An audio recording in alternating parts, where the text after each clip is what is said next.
Hello, welcome back to the channel. I'm Spell Singer and I'm going to carry on with the Fighting Fantasy series of book reviews.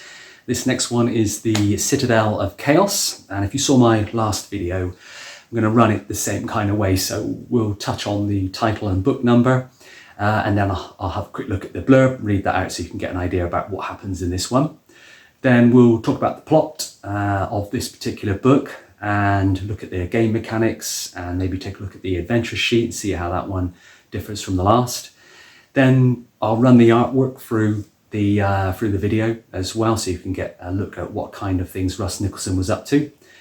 Touch on the likes and dislikes for me personally, and then if I can think of some fun facts, I'll put those in as well, and end on a summary and score out of 10 for this entry. If I can think of any shout outs at the end, I will stick that on as well. Before I start, someone commented in the last video that I messed up and that there's actually 59 entries in the Green Spy series. I think I said 69, so I was obviously thinking of something else. But yeah, 59 entries. So yeah, we're going to try and work our way through those. So this, without further ado, is book number 2. This is the Citadel of Chaos. And it was published in 1983, so I was 6. Obviously didn't have this book or know anything about them at that time, but this is a solo effort from Steve Jackson. So with the last book, Warlock of Firetop Mountain, which I reviewed, that was a joint effort from Sir Ian and Steve, but this is his first attempt solo. This is a really great book, this one. And again, we have the illustrations of Russ Nicholson, who did the work, the artwork in the first book as well. And like I say, I shall run those through. But yeah, this is a really strong entry. And both authors went their separate ways writing these stories from here onwards. So we never really had a joint effort from them, which would be really nice, actually. If they could do that again, that would be really great. But yeah, without further ado, let's have a look, read the blurb, just to give you an idea about what this one is all about. The Citadel holds a dark and dangerous peril for anyone foolhardy enough to venture through its gruesome gates, and yet venture you must, for your mission lies at the heart of the Citadel with the dread sorcerer Balthus Dire. So Dire is the head honcho in this one. He is the one that you have to defeat. So let's get straight on with the plot for this one. Actually, before we talk about the plot, this one follows on really nicely from Warlock of Firetop Mountain. It kind of continues the use of that fantasy theme. So obviously they found it worked. So, you know, why change it? Although this time you're a wizard. You're like an apprentice wizard more than a sword for hire. So you have your spells as well as a sword. So Puffin and Jackson on this one clearly didn't want to mess with the that winning formula on the theme front. So it was a while before they moved away into sort of the science fiction genre. The introduction of magic was really clever, and it kind of paved the way for his later sorcery books. It's really good in two ways. It kind of allowed Citadel to stand out from the predecessor and avoid being a simple clone of Firetop. And on another level, it probably appealed to all those RPG Dungeon and Dragon type fans with the whole magic theme and the wizard. So those that love to play as wizards would have got a kick out of this one. The original cover, this is a strange one because the original cover here is not the original one. The original one was is a cover by Emmanuel, and it kind of had a fluffy kind of Muppet Fraggle Rock type creature on the front, which I didn't mind. I know a lot of people didn't like it, but I thought it stood out quite nicely. But they changed it, and they changed the foreground and obviously the Citadel in the background there. Yeah, I think they thought that the creature was a bit laughable and that the Citadel was too far away to make it kind of imposing. So they changed that. And the reprint for the Puffin Gold Dragon banner was an effort by Ian Miller, which I quite like. I like that too. I like both of them. It still doesn't really capture the imagination for me, but this time you've got this whirlwind girl on the front who features quite early on in the book, and it's got the outside of the Citadel, and the Citadel's closer this time, and I like the use of colour in this one as well. And this rhino fella at the bottom there, and you've got the high walls, and yeah, it's better. It's not great, but it's better. So let's talk about the plot. Like I said, I would. So on this one, the beginning of it, you get an idea that this sort of evil has arisen from the Vale of Willows, which is where this one is set, and you've got this sorcerer, Balthus Dire, who's raising this army of dark creatures, and he kind of plans to take over the world. Same old, same old. The combination of sorcery, skill, plus a mighty army is what makes Dire a kind of dangerous foe. And it's decided that a single assassin, so you, would be better to enter the Citadel rather than a mass army. So you're kind of like an assassin, if you like, in this one. And that's your mission, basically, to get through the Citadel and destroy the evil wizard. So the Citadel, what it does well is it kind of drops reference to the wider universe in this one. So you start to get a feel of where everything is set in the Fighting Fantasy world. And they mention the Vale of Willows and the Cragen Rock and this King Solomon. And you sort of get an idea of the greater picture, as it were. You've got the forest in there, the Grand Wizard of Yore, of which you're a pupil, I think. I think that's how it is. And these references lend the story more power and allow sort of the reader to build on what they learnt in the first one and sort of believe in the world a bit more. So that's a really good effort from Steve. So they obviously had this Alancia, but they started to sort of plot all geographically where these books were actually taking place. There's no reference to Alancia yet, I don't think, in this one. But you can see where they're going, and the co-founders of the series were obviously working really hard between Firetop and Citadel to kind of like flesh out that world, as it were, and the world of Titan, obviously in its fullness. It features a kind of an imposing gate, an outer courtyard, and then you've got this sort of gated doorway that leads to the inner sanctum. So it's set up really nice. And then inside you've got what you would expect. You've got a whole array of kitchens and larders and dining rooms. There's a library in there, there's bedrooms, dungeons, all kind of thing you would expect to find in a Citadel. So the actual structure of this book is really strong. Parts of the Citadel cut into this mountain. And you can access like an underground river in there and all sorts. So it sort of harks back to Firetop quite nicely. Mapping it is really fun. It's quite open, this one. You can take lots of different paths, but still get to the same kind of choke point before it splits off again. It is quite linear in that the true path is still present, but you can still have a lot of fun exploring this one as you try and work out how the place is built up. And then you cap it all off at the top of this tower where the climax of the book is. And it's complete with like a spiral staircase and all these different balconies, and on each balcony is a stronger and stronger villain until you get to the head honcho. And that is the story in a nutshell. It's really strong, like I say, and I think it's a bit of a fan favourite as well. But let's move on and talk a little bit about the game mechanics in this one. It kind of sets it aside for me is it's the first book, and first for a while actually, or the only one for a while that has the inclusion of the magic attribute. And it's quite simple, you basically just have a number and then choose which spells you want. Off the top of my head, I think, what have I got from my last one? There's creature copy, fire, fool's gold, illusion, levitation, so all kinds of bizarre magic, which you don't know which one is going to be the best one to choose till you've had a few read-throughs. But they're all used in there, obviously some more than others. So yeah, it makes playing Citadel quite unique in that respect, having this magic attribute. And it's very different from Firetop as well, because each potential threat could be minimized, with this magic.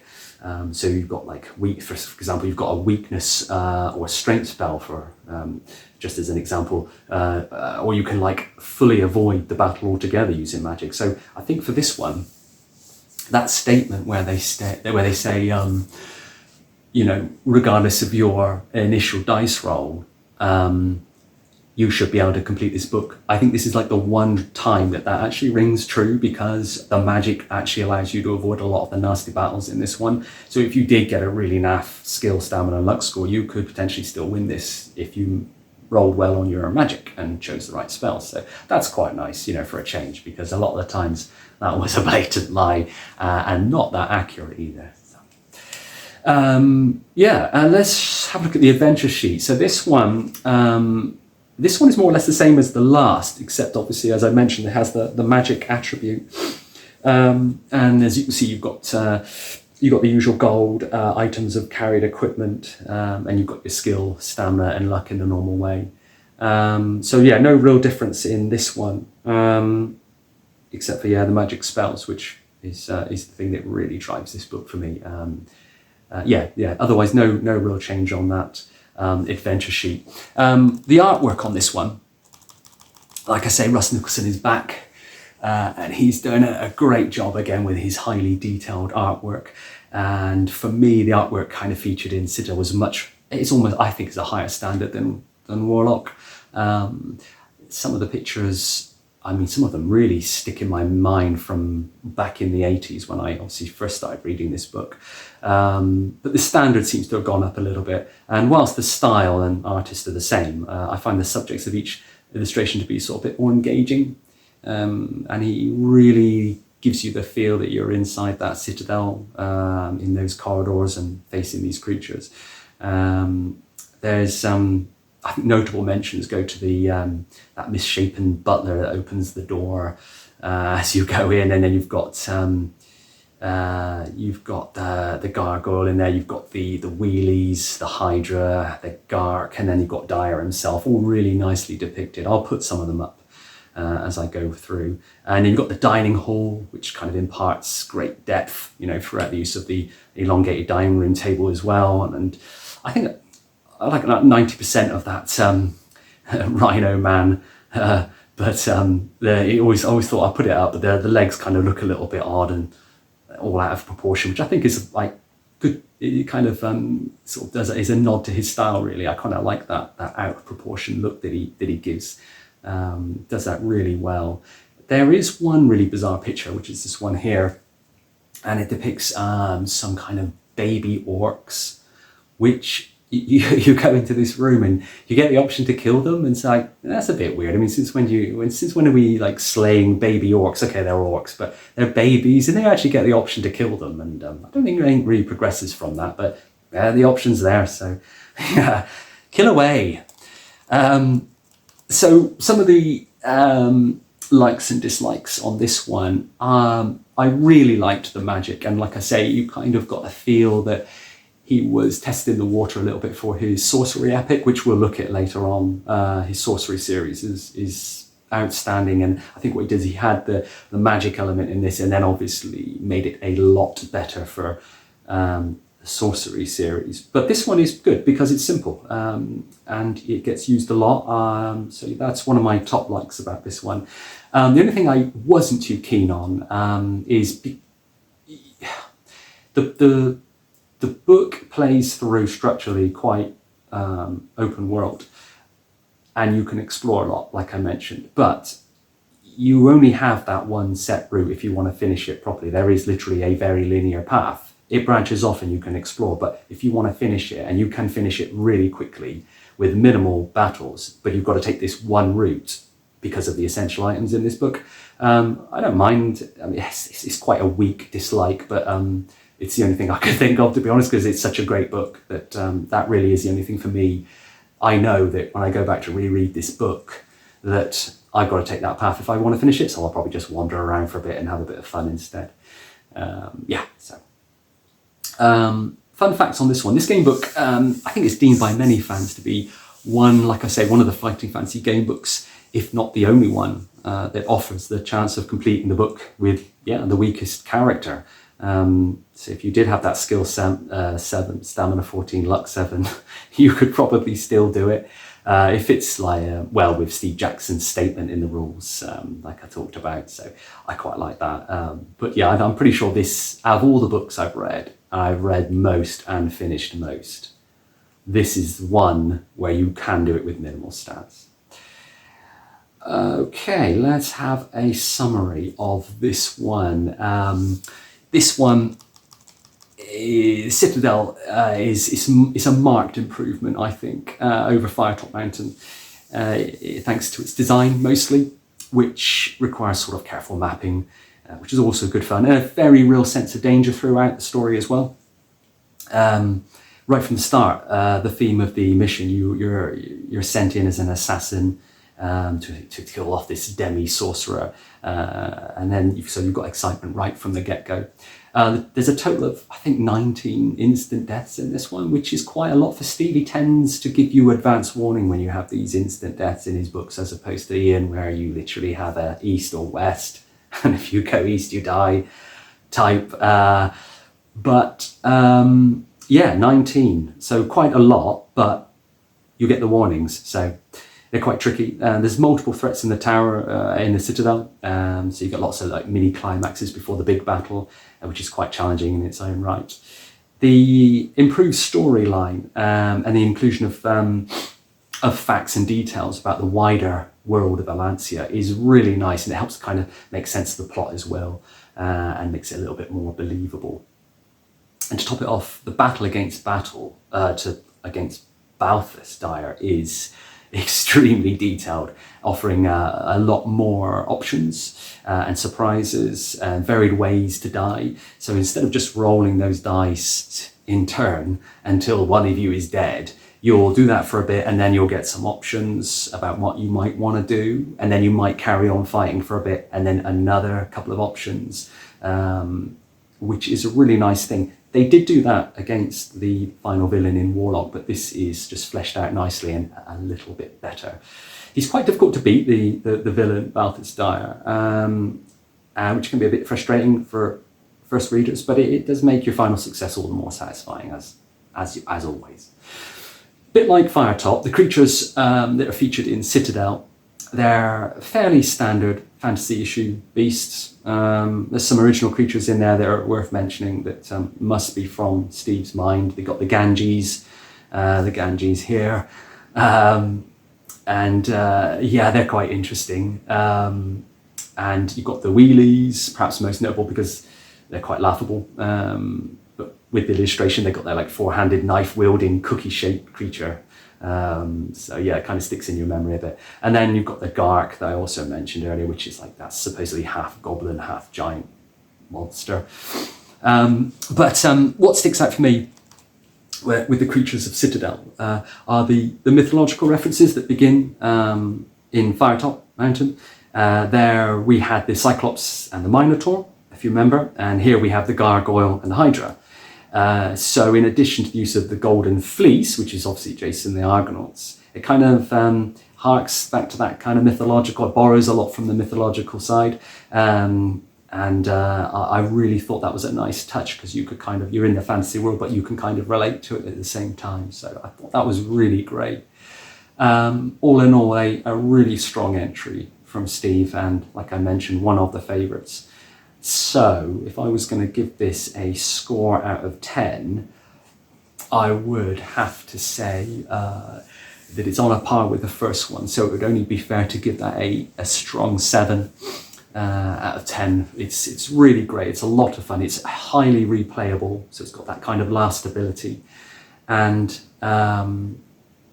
I think that you will have a lot of fun with this one. It's a lot shorter. It can be done quicker than Warlock, but that is not an issue. I really enjoyed this one. I could give a shout, actually. There is a guy on YouTube, I think he goes by the name of Skeleton Crusader, and he reads through PDF versions of all these books in about 30 to 35 minute increments. He has his set notes, so he knows the route, and it's basically his video to show you how to get through each book. And he's literally gone through, I think he must be up to book 30 something by now. So he's slowly getting through them all, but he's really great. He's a lot of fun, actually. He's fun to watch. And yeah, if you ever get stuck and you don't want to find the route yourself, his videos will show you the most direct route to get through each story. So yeah, check out Skeleton Crusader. He's a lot of fun. Yeah, so that wraps up that one. I'm gonna carry on. I think there's plenty more to come yet, so if there's still interest, I will carry on with these. The next one we're going to do will be the third book, which is The Forest of Doom, which was Ian's solo effort, so we'll see how that one compares to this one. If you like this video, then yeah, hit that like. If you've got any ideas about what I can do to sort of include in these books, there were some nice ideas in the last one from the comments, so I'm going to take those on board in the future ones. So if you've got any of yourself that you want to put in, just leave a comment, and if you want to see more of these, or you want the notifications, then just subscribe or whatever, and I will catch you in the next one.